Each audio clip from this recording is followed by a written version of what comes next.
খুব মনে পড়বে এই খাতাগুলোর কথা। স্কুল থেকে 4টে করে খাতা দিত, চুরি করে 5-6টা নিয়ে চলে আসতাম। একটা খাতায় সব কিছু করতাম, বাংলা, ইংরেজি, গণিত, ভূগোল। আর বাকি খাতাগুলো বাড়িতে রেখে ये যেতাম। बताओ कौन सा প্রতিদিন सब्जेक्ट अच्छा लगता है। আসতাম আর নতুন গন্ধ শুনতাম। খাতা ফুরিয়ে গেছে বলে মার কাছ থেকে টাকা তো নিতাম, কিন্তু কোনোদিনও ওই টাকা দিয়ে খাতা কিনিনি। আরে ভাই, এই খাতাগুলোই তো শেষ করতে পারতাম না। ওই টাকা দিয়ে জমে জমে বিরিয়ানি খেয়েছি, তবু খাতা কিনিনি।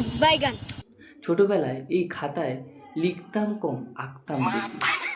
এই খাতায় পিসিকে নাকের দুল, কানের দুল, গোঁফ, দাড়ি, আরও নতুন কাপড়ও পরেছি।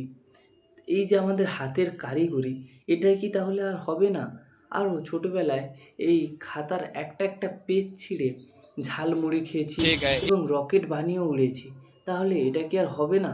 বাই দ্য ওয়ে, পিসি তো আর নেই, এখন কি হবে? कौन है ये लोग?